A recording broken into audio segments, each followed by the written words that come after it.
Welcome back, everyone, to Brilliant Minds, Brains, Banter, and Being Human. As you all know, and we will continue to remind you, unfortunately, for all of us involved, we are professionals, but are very much off the clock and now get to be unprofessional, which is super And exciting for unhinged. us.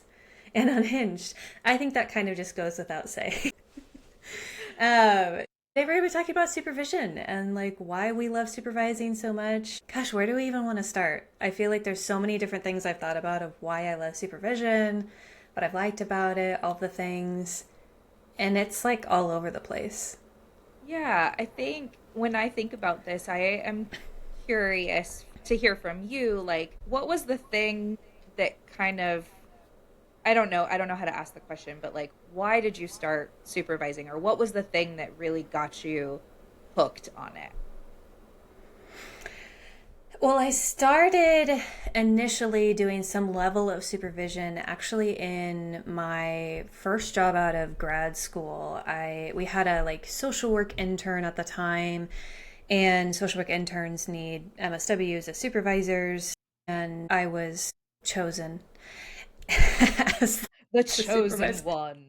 Yes, I was chosen. And I think initially I was really drawn to it because okay, this sounds a little no, it's not a little. It's You very know I love cheesy, cheese.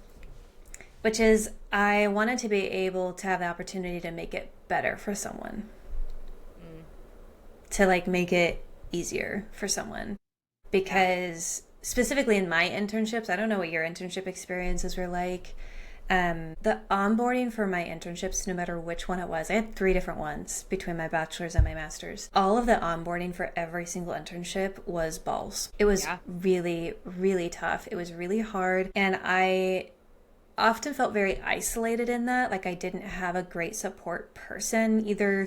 either just in terms of a coach or a model or an employee or like God forbid an actual supervisor that I felt really like safe with, at least Yeah. initially. Yeah. And the ability to make it easier and better for somebody else was like super appealing to me. It's like, oh yeah, like I remember what it's like, and it's not fun and it's not easy, and you have so many questions and you can feel so isolated and you don't know who to go to and you don't know who's safe. Yeah. And like I loved that. That's what I was drawn to because I had felt the reverse and it's Yeah. not fun.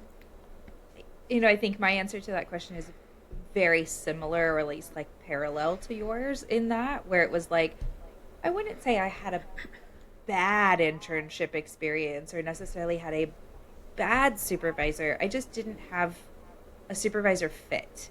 And I didn't have, like, it was hard. And like you said, it was isolating to get started in that internship. And like, it's also not a paid internship. So it's like you're pouring your heart and soul into this to get education. It in my first internship, because I had two. In my first one, it was like me and three other interns, so we started all at the same time. But literally, they just like put us at a desk and they were like, "This is your desk. Read these books, and we'll wait till you get a client." And I was like, "Excuse me, what?" And I hadn't even had any like one-on-one supervision before seeing a client. And so it was kind of that same process for me of like, I want to change the process. I want to make the process easier or more comforting, or like like a slow entrance into it, because like my first client, I think we've maybe talked about my first client, maybe not, but No, we haven't. oh my gosh, they didn't leave my room for 6 hours. I had to call the cops, like send them to the hospital. It was really really rough. And so I just like look back on that experience, and as an intern, just like not knowing who to go to, not knowing what to do, and really wanting somebody to just come and sit with me. I mean, there's so many different ways of supervision. I don't want somebody over my shoulder, but I really wanted somebody there to be like, okay, like take a deep breath. What can we do? How can I support you? And I didn't really get that necessarily right off the bat. Yeah. Yeah, I would second your experience in internship is that I feel like I generally had really good experiences in internship overall, and the supervision I got wasn't bad, but I feel like in a lot of the instances the supervisor was like completely overworked and so they were just more uninvolved. Not that that's what they wanted, but just that was the nature of the work environment and like life in the field. Yeah. And so yeah, I had that supervision experience in the like nonprofit world, and I really liked it. And I also was a lead there, so I helped with a lot of onboarding and like training of other staff. So I wasn't direct supervising in what kind of supervision we're doing now, which is folks that are working on licensure. But I also really enjoyed that of being like the point person of like, oh, I'm going to create all these like onboarding things, and here's like how we train, and here's all these things, and like I'm going to create all these systems, and it's going to be lovely, and you're going to know what everything that I didn't know when I started, and like woohoo. Yeah. So I guess yeah. I guess one thing we didn't mention at the beginning was like what is supervision for those like who aren't therapists who might be listening, right? Mm. Supervision, I guess how I say it is like it's basically a special mentor that helps you like grow in this career. And I think a lot of people are like, "Oh, supervisor, so you're like their boss." And it's like, "Well, in some settings, yes, in some settings, no." And we are mentoring these people at a pretty intimate level basically to make sure that they're ethically doing their job to gain their license basically. Yeah, and that like supervision is a requirement in the different steps of becoming a therapist. So it's a requirement during your internships when you're in graduate programs, and it's a requirement when you're working towards full licensure via the state. So it's like it's a necessary and important part of the process. And there are a lot of instances where people do not get to pick their supervisors, or they do not have great supervision experiences too. Um, so it's a necessary and important part of the process of becoming a therapist, like every step of the way. Those experiences can be so wide ranging. Yeah, I think something that you said really sticks with me, and it's something that I think about a lot, which is like changing that experience for people getting supervision. Like Yeah. I think about this, I've told you I want to go back to school at some point and get my degree in supervision and counselor education because I feel like there are so many gaps, right? There are so many areas that I saw, especially as a neurospicy person, you always see the gaps, right? And they like Right. They stick stand out. out like shining stars. And so I saw those gaps and I just really want to fill that and make that supervision so different and like really Yeah. like deep versus I feel like my supervision didn't necessarily get deep. Like even when I was like crying in supervision, I was like, okay, I guess I let that out. Then what? Whereas like when I'm working with my supervisees now, I'm like, okay, I'm seeing that you're having emotion. Like tell me what that is. Let's talk about it. Hmm. Or whatever changing that experience is like for people. Like that's what I want to do. Yeah. Yeah, it's interesting. I mean, my supervision through my licensure, I was able to, well, it's kind of a double-edged sword.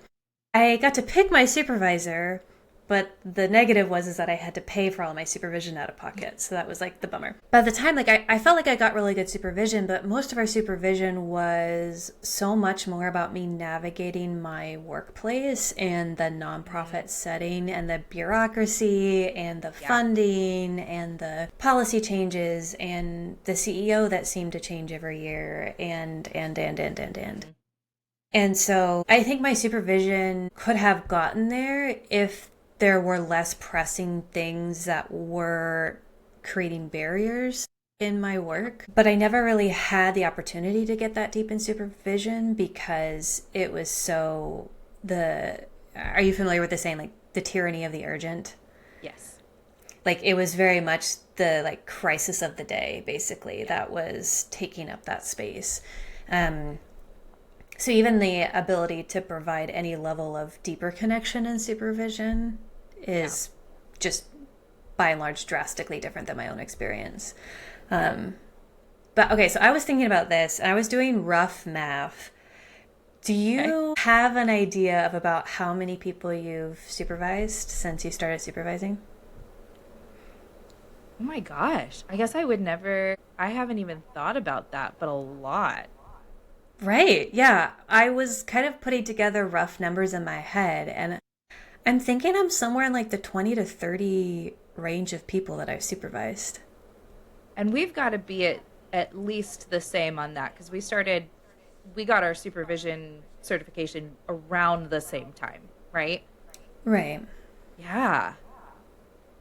Oh, that's super weird to think about. Like, there are so many people that I've supervised that I honestly don't really remember. And then there are so many that I like do remember and that have just like created such good relationships and So peers. true. It's crazy to think about too. The people that we first started supervising are now also supervising. Yes, yes. Okay, so I've had this exact experience where someone I supervised in their internship is now supervising. It feels like this like weird crossover of me being a parent and a Yes. supervisor all at the same time. And I'm like, oh my gosh, how is this happening? Like it's so exciting and so lovely. And I mean, like, I don't know about you, but there's so many clinicians I talk to that I supervise that as we get towards the end of their licensing process and we're nearing the end of supervision, I will talk to them about like, well, like, would you want to supervise in the future? And I feel like one of the ways that I feel validated in that I feel like I've done a really good job supporting the clinician is if the clinician comes back and is like, yeah, I would really love to supervise in the future because like supervision's been so great and Yeah. I would love to pay it for. And I'm like, yes, like that's how I know. I'm like, I've done a really good job Yeah. because they also want to be a supervisor. Yeah. So it was a really cool moment. Like it's such a cool moment and it's so weird at the same time. Yeah, I forgot to tell you this the other day. I had someone, and now I obviously can't remember who it was, um, emailed me and said that they wanted me to do their supervision of supervision. So it's like a crazy requirement that like we have to have supervision of being a supervisor to be a supervisor. And they asked me, and I was like, wait a second, you're already there? Like you're already getting there? And I was like, can we slow down time a little bit? I'm not that old. It just it's so interesting like time goes so fast, but I started supervising like kind of during the pandemic, during like the Yeah. COVID days, right? Yep. And that is just all such a blur and like this condensed amount of time that now I'm like, oh my gosh, that was like 6 years ago. No, I know. It's wild to think about. I mean, I don't know if I feel like we've talked about this in our podcast before, but in terms of where both of us are at age-wise in the field with the experiences that we are pretty young to Mm-hmm. have the experiences that we have had. And so this experience of like people we've supervised are now becoming supervisors, it makes me feel old too. I'm like, I'm not old. I'm like so young in the field. I get this all the Right. time. Like you and Right. I both know how many times people have been like, you look like you're 12. I'm like, thanks. Love that. Yeah. Yeah. But it's like I do sometimes get like that imposter syndrome when my associate that's working underneath me that I'm supervising is older than me. So sometimes I'm like, but I have to remember like career wise, I've been doing this for 10 years. You know, I've been in the mental health field for over 10 years. Like that's a decade. Yeah. It's okay to be where I am, and that was my biggest struggle in internship was like my age. I was like so nervous that I wasn't going to be seen as professional or I wasn't going to be seen as like having enough life experience. And being in the supervisor role, sometimes that like comes back into my body a little bit and then it like and then I say something and I'm like, oh, actually, I'm really good at this. Oh my gosh. Yeah, between our experience in the mental health field and our experience of having mental health, I feel like we're doing just fine. Experience of having mental health. Yes, correct. That's Correct. You're going on even seasoned. longer. Yeah, well seasoned. Yeah, I've probably got like a smoky afterbirth at this point. Like it's there for sure. Yeah, I think the other okay, so I have like a couple of jokes ish, kind of jokes, but Okay. kind of not jokes about why I love supervision. Okay. So we've already talked about this in the podcast so far of how weird therapists are and how confused we are about how weird they are. We don't know how it happens. Part of why I love supervision is it is weird therapist prevention, Yes. Can we get that on a right? t-shirt? Merch idea. We're gonna have to add that to our merch idea list. Like And yes, we do when have a list. What is it on the, like at the mall? It's like loss prevention, but it's like weird therapist prevention. I'm It's down. true though. It's I'm so down. true. Yeah. Okay, so I think like it's a joke a little bit, but I think like to me why I think it actually is prevention of that is because I'm sure we have this in common because we have a lot of similarities. One of the biggest pieces of supervision for me that I'm focusing on with the people I work with is really helping them ground themselves in who they are Hmm. and then who they are as a therapist, Yeah. and creating a lot more connection and intention with how they're showing up and congruence with that. Because Right. I see a lot of times people will, like, therapists will give advice that they would never follow. That's not going to work. Like, that's disingenuous. It shows it doesn't align, right? Yeah. Or like that's my example of it, but there's lots of other ways that a therapist could show up that's really counter to who they are or like Hmm. their experience or whatever, and it just doesn't work. It doesn't work for them internally and it doesn't work for clients. And so that's one of the primary focuses I have in supervision, is really helping that person connect with who they are, how they want to show up, and just really being a whole person about it. And when you're a whole person doing therapy, you're not a weird therapist. Yeah. I think I have that same view. And I think I've also experienced almost kind of the opposite end of that, where it's like we also have to work on separating yourself from the therapist a little bit, right? Like we need to be a true, authentic human and, yeah, like give advice that only you would take or talk about it and be transparent and all these things. But I think I've also seen so many therapists be like, I am a therapist. That is me. I am a therapist. You also have to have your own, like you have to have a self in that. Right. And Oh, so yeah. I have worked with people on like, okay, you're bringing a lot of yourself to this session. Let's help you like take a step back, still be your authentic whole self, but also like you are allowed to have a private life. You are allowed to like be something else. Yeah, do literally anything else with your Yeah. time. Yeah. I feel like I've met so many therapists, especially when I was in the internship director role and I was interviewing interns. One of my questions was always like, "Why do you want to be a therapist? Why are you here?" And I think that was the way that people answer that question in my supervisor brain informs me a lot on how supervision might go. Because if they're going to say, "Well, I've been a therapist all my life with my friends and I've done all these things," and then I'm going to be like, "Hmm, okay." let's let's think about what that means for you. But if their answer is something like, I have this drive for understanding human beings and being curious, and then they're also like, but I also recognize within myself what that experience is like, then I'm going to be like, okay, I see the separation a little bit for you. Right. Yeah, yeah. And also, I will volunteer myself and hang myself out to dry on this because when I first came into the therapy role, I was really struggling with this piece of things of navigating what my therapeutic approach was. Hmm. And this was about the time I was finishing up on supervision. So most of my supervision had been in the nonprofit world where I was doing such a wide variety of things for clients that it wasn't as therapeutic as the role that I have now. Yeah. And so working with clients in that role just looked a lot different. And in some ways, actually, it didn't, but I hadn't realized that yet because I just didn't have the experience. So in that Hmm. first year of working with clients, there were so many times where the advice or input I would give was disingenuous. It didn't fit with who I am. It didn't fit with what I would Yeah. do. I didn't fully believe it, but I saw that statistically it worked. So, Yeah. okay, like research shows, so we'll do it. Hmm. But I really found through that process, it was painful for me because Hmm.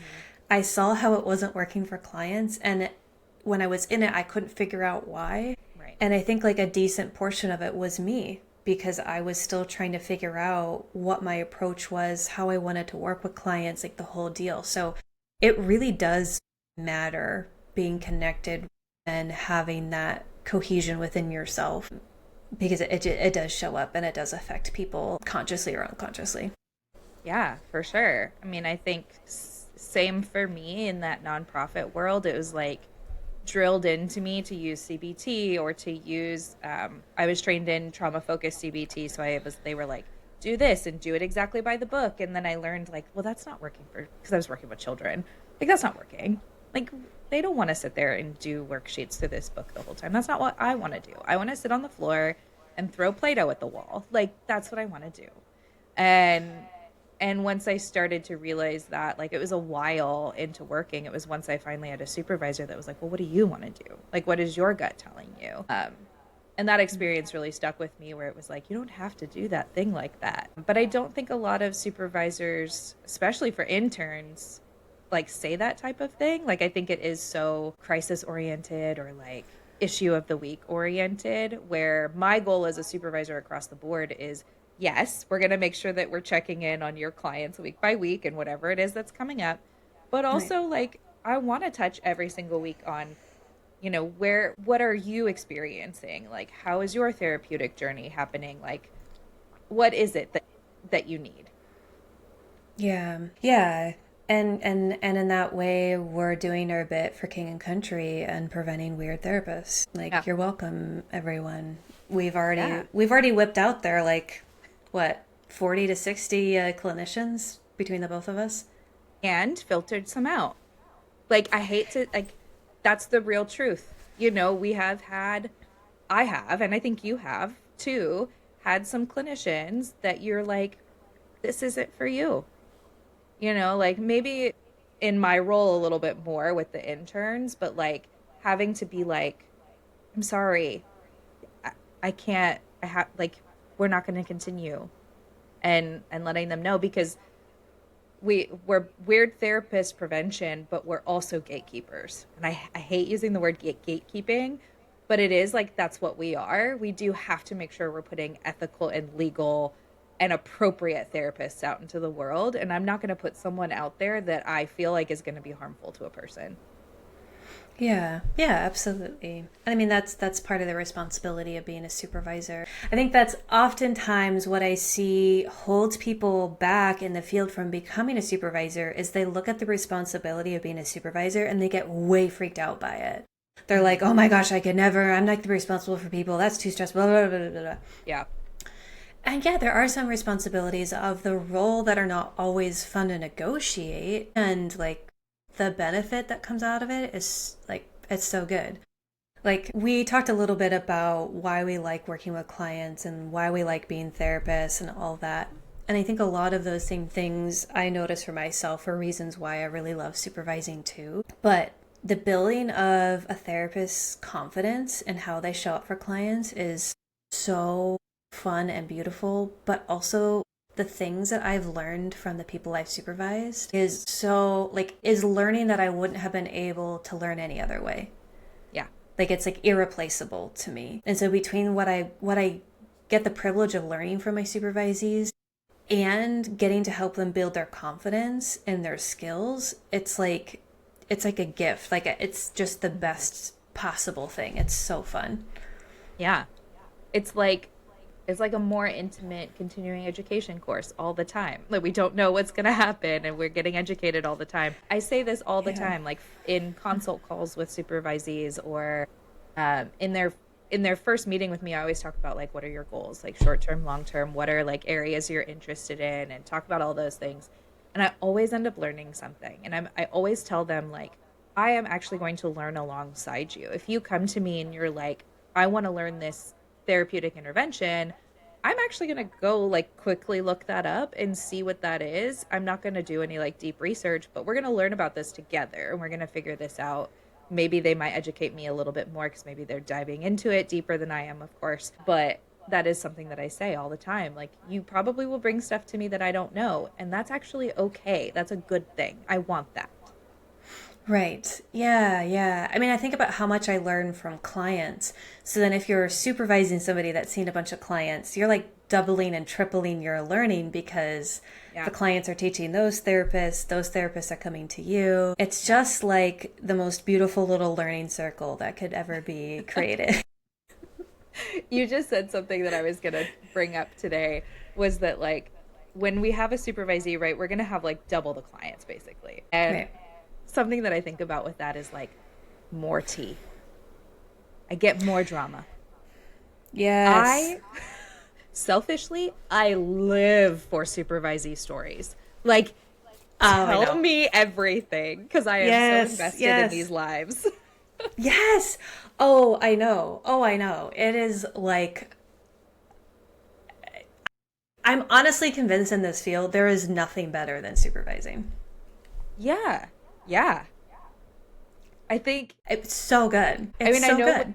when you and I talked about starting this business and everything, that was like what we kept talking about was like, how do we optimize supervision? How do we make this accessible for people? We want to do supervision. What can we do? Like, how can we continue to do this supervision? And it's going to be so cool in this next coming year, like what we end up doing with supervision and all the stuff we're already getting started on. But like, this is our thing. Like, if we could just do a business supervising, you bet your ass we would. Yeah, I mean, I say, yes, absolutely. And then I think about my clients. I'm like, oh, but I really like working with my clients. Exactly. Like, I still really like my clients. Yeah.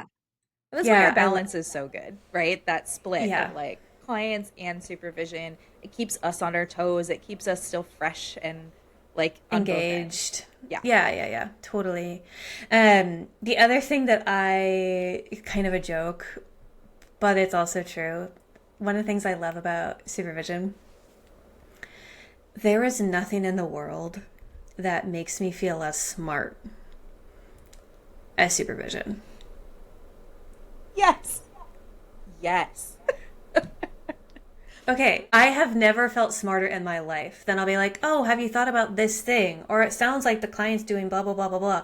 And the supervisee will be like, mind blown, never would have thought of it. Is like, oh my gosh, like that's amazing. You're the smartest person. Like, it makes me feel so smart. Yeah. So smart. Yeah. And it's not even that I'm that smart.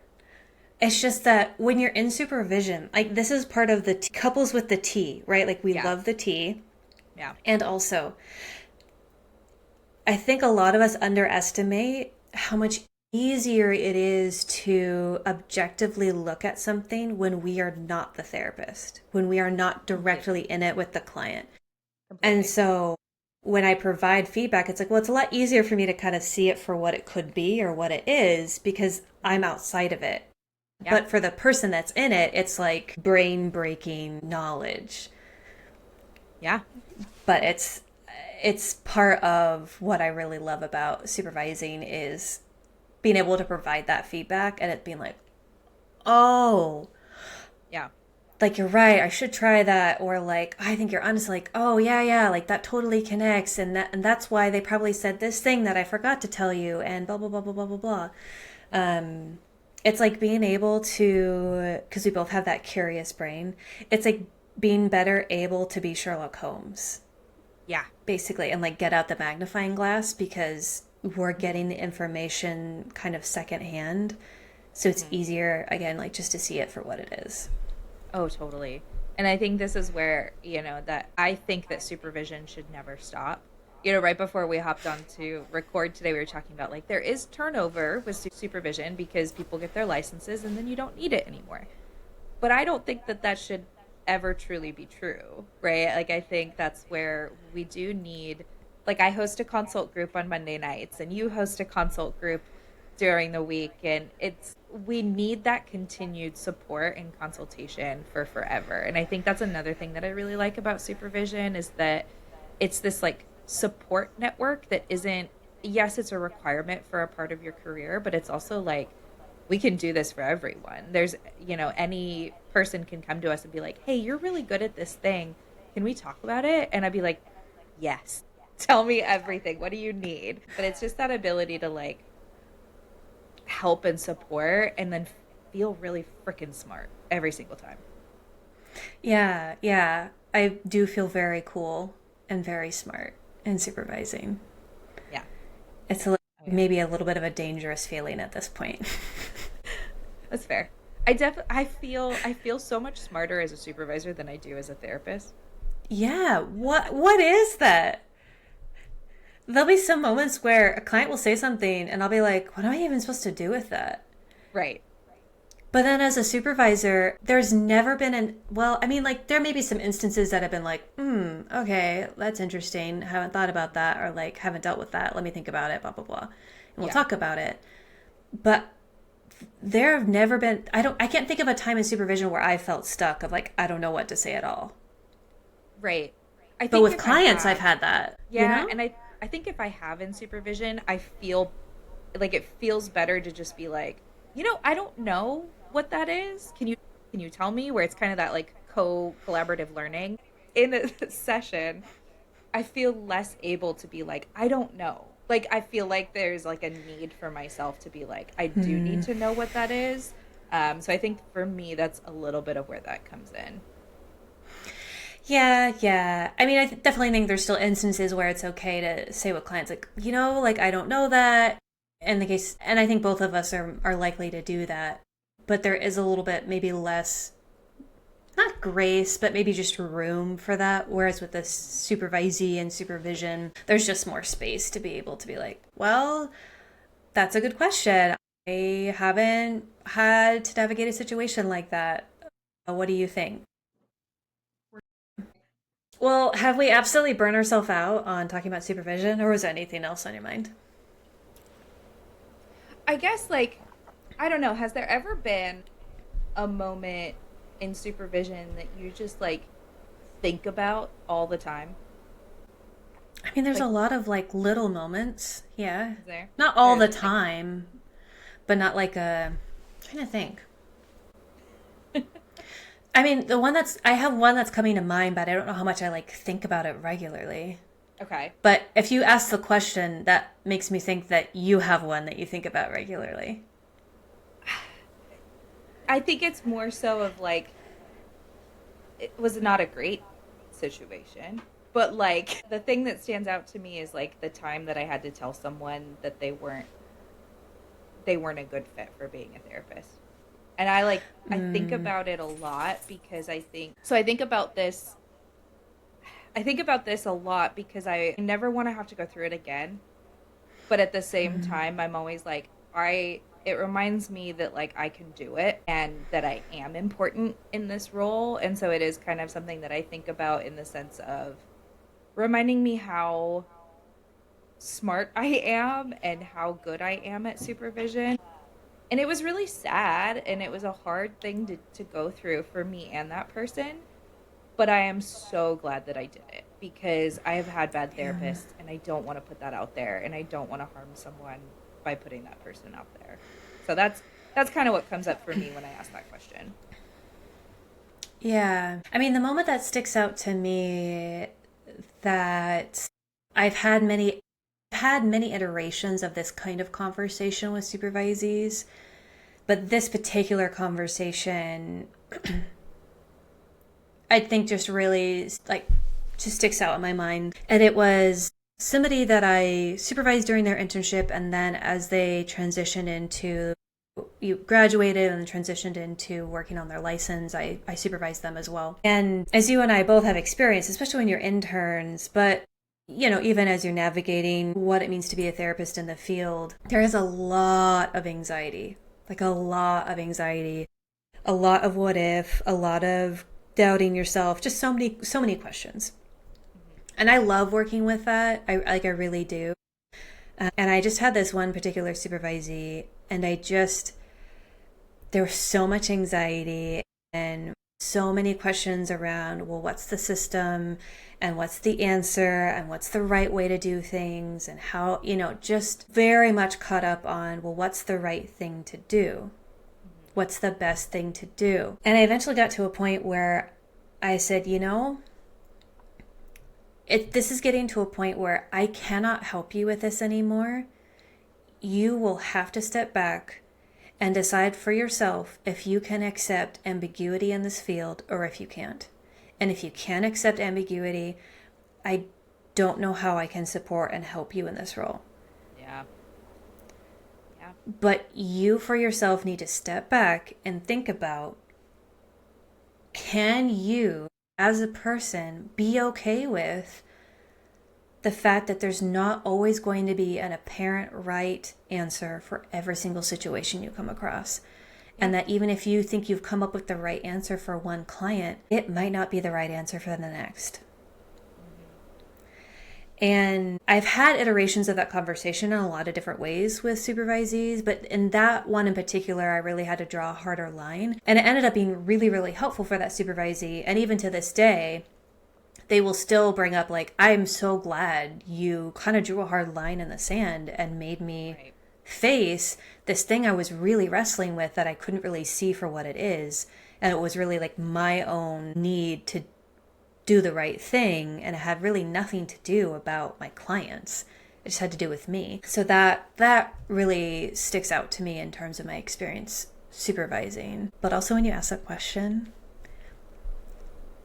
I have a funny thing that happened to me when I was in supervision that I think about fairly regularly. Do you have one? No, but I have a feeling I might know what it is, unless it's something I don't know. You do. You do know. I love this.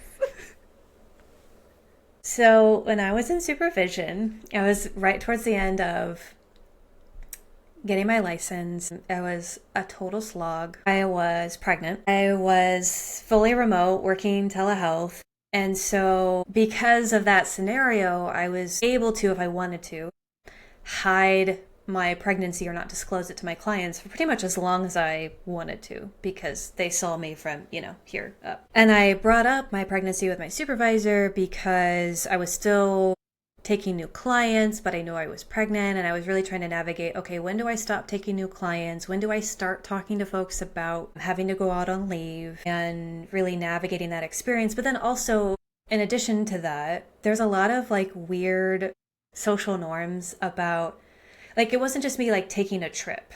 Yeah. Or taking time, like it was me being pregnant and taking time off, which usually elicits like, oh, well, you're pregnant. Well, when are you due? And what gender is the baby? And that, like, a lot of like extra questions that as a therapist, I didn't know which ones I wanted to answer and which ones I didn't. Right. So I brought this up in supervision. I was like, okay, when do you think I should start telling clients? I think I should probably stop taking clients at this time, XYZ. I was at this point probably like 10 weeks along. At this point in my pregnancy, the only other person that knew I was pregnant was my spouse. We didn't tell anyone, until I was 12 weeks. Anyone. Right. And so I brought it up, not because I wanted to, but because I thought it was important, right? Okay. Right. For planning. Right. Like ethically, like what makes the most sense? I want to support my clients, like all this. It's appropriate. Right. I'm 10 weeks along with my first child. I bring this up. My supervisor goes, well, you need to tell your clients as soon as possible, because soon you're going to start gaining weight in your face and they won't be able to recognize you. And it will be really confusing for them as to why you look so different. So you need to tell people right away that you're pregnant. I can't. The cringe factor. Ugh. I did not know that you were so early in your pregnancy when that came up. Yeah. I wasn't even showing. Okay. I, for some reason, thought it was like way later. Guys, weird therapist prevention. That's why we're here. Yeah, and as I'm sure probably most of you generally know, when it's your first pregnancy, you usually don't show until you're like 15, 16 weeks, maybe. Right. And even then, you just kind of look bloated. Right. So I was asking way before I was showing. Yeah. Yeah, I told clients when I was like 25 weeks. Yeah. Yeah. Because my face was fine. In case anyone was concerned, my face was fine. Are you sure? I thought it was so different. Yeah, actually, every single client asked me about it the following week. Yeah. Hey, you look different. Are you pregnant? What's wrong with you? Could you imagine? Oh my gosh. Yeah. Some of the supervision experiences I've heard of are just, I So don't know, wild. asinine. I mean, Well, yeah, we've talked about how we hear about different clients' experiences with other therapists that are just hmm bad, and we have to kind of yeah. watch how we provide feedback on that or support hmm them and not completely badmouth the other therapist. Right. But the same thing goes for supervision. I'm Same thing. like, what is going on out there? Yeah. Yeah. Maybe that's something we'll bring on a guest at some point to share supervision horror stories or something. Oh, that would be fun. It, Yeah. Yeah, we should do that. We know it's a some good people. one. We know lots of people. It's so like you said earlier, if we look back at like the number of people that we've supervised, I never would have thought about that, but there's been so many people I've met just through supervision. Yeah, and it's like the best thing. Yeah. There's so many people that I've supervised that I'm still in like at least a little bit of contact with, and I would support them till the end of my days. Like I just think they're incredible. It's like such a gift. I've been able to supervise them, but now to be able to call them colleagues and friends, Mhm. and I mean, yeah, it's like irreplaceable. It's the best. It's so cool So, to see what they're doing and everything. Yeah, supervision yeah, is up there with, our neurodivergent passions. yeah. And if you're like someone that we have supervised in the past that's listening to this, we probably think of you often and think you're really amazing. Yeah. Yeah. And Like, truly. if you are one of those people, leave us a comment about your favorite thing about us. I'm just kidding. Feed our egos. Please actually don't. I don't need to You don't cringe in want to the know? comments. I Please do already it feel just for smart. Olivia's sake. How dare you? Oh my Now I'm gonna gosh. go make a bunch of fake profiles and be like, Olivia was the best supervisor ever. Okay, so we're gonna rabbit trail now. Yes. Okay, rabbit trail time. Okay, first thing I want to point out is you equated a supervisor to being a special mentor. And I kind of actually want to strike that from the record. I think that is a terrible label replacement. Is that So I'm how just I going to, said that? yep. And I didn't want to break your flow in the moment, but I Oh was like, no. special mentor sounds a little counter to the general vibe we're going for. So I'm just going to put that out there. We're going to strike that from the record. Oh, yikes. Okay. Okay. Anyways, moving on. I have a hyperfixation food. Yes. Okay. What is it? It's from Trader Joe's. Surprise to no one that knows me. Yay. It's Did I tell you there. we got a Trader Joe's 5 minutes from my house? You got an even closer one? It just opened Okay, this weekend. now you can go and get this food. It's their sea salt maple kettle corn. That sounds amazing. It is so good. Oh, it's so good. Like sweet and savory and crunchy. Mm. Yeah, Mm. sign me up. Ugh. So good. And it's a seasonal one. So you have to go and like get it because it's Okay. seasonal. Okay. You know how they be. Oh yeah. I'm gonna stock up already. I haven't even tried it. Yeah, I got 2 bags on Saturday and they're almost gone. I maple flavor, especially like in the fall, is one of my favorite things. Yeah, like generally, if you were to ask me what are some of my favorite like smells, if that makes hmm sense, I would say like Yeah. maple, brown sugar, and cinnamon. Those Yes. like three, sweet spot. Yes. Yeah. So good. So Same. good. My childhood, like maple comes up, like brings back my childhood. I grew up in a bakery, and maple bars was my dad and my grandpa's specialty.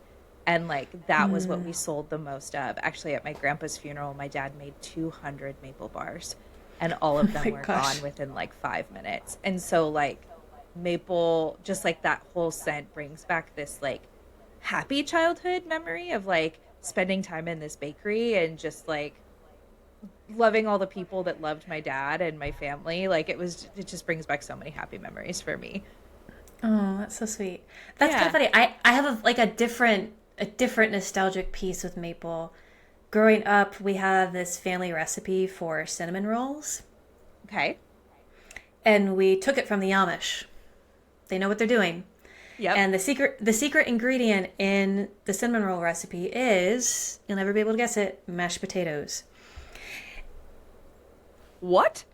I'm not taking questions at this time. We are talking about memories. And what we did is we put maple frosting on our cinnamon rolls. Now, it's a little bit more common nowadays to find maple frosting on cinnamon rolls, but generally it's cream cheese frosting. Yeah. But I am telling you, growing up with these like homemade from scratch cinnamon rolls with maple frosting on them, what a like beautiful sweet memory, because they always came out around this time of year. Oh. Man, they're so good. So I'm coming back to Washington in February. No, I don't know how Damn to it. make them. Damn it. Sorry. It involves bread, and that's where my baking Oh, stops. I that's can't. fair. Yeast is confusing. I don't Yeah. get it. Yeah. So, For somebody whose dad is like a third generation baker, it didn't get passed down. So just one vaccine too many. it's kind of heartbreaking. One vaccine too many. Man, Sorry. too much Tylenol. I had to. I'm sorry. I'm sorry. Do you have a random rabbit trail hyperfixation thing you've been thinking about? I had a hyperfixation sound earlier this or like last week that I was like, oh, this is for the podcast. And then Batman came back into my head because I was And you, like, and then I lost it. And now I haven't been able to get it back. I feel like maybe I wrote it down in my notes. Please hold. Let's see. All my notes. No, I did not write it down. oh It's my gosh, gone. it's gone forever. Yeah, I just have my shopping list. You should put the popcorn on there. Maple pop kettle corn from TJ's. Done. Other than that, do we have final thoughts or feelings that we want to get out today? I don't think so. Other than like, obviously, you can tell we're obsessed with supervision. Yeah. And we're Cue. taking new supervisees. So if anyone has Yeah, there you has a go. need for supervision, this is a shameless plug for our business. Yeah, cue Mariah Carey's obsessed. That's a good deep cut. Now fade out to Mariah Carey. Just kidding. I don't want copyright issues. Please don't come after me. We're poor. Well, thanks for joining us, everyone, and tuning in, listening. Definitely comment down below if there's anything you want us to cover or talk about in our podcast in terms of the field, professionals, neurodivergence, anything like that. And we will catch all of you in the next one. Bye, Bye. everyone.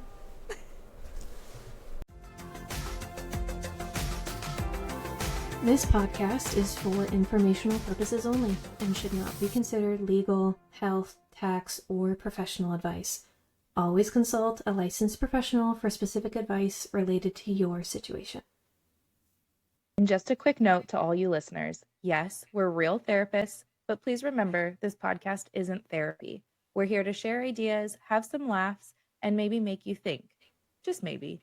But being a listener doesn't replace therapy. If you need mental health support, please see a licensed professional in your area. And if you're in crisis, call or text 988 in the US.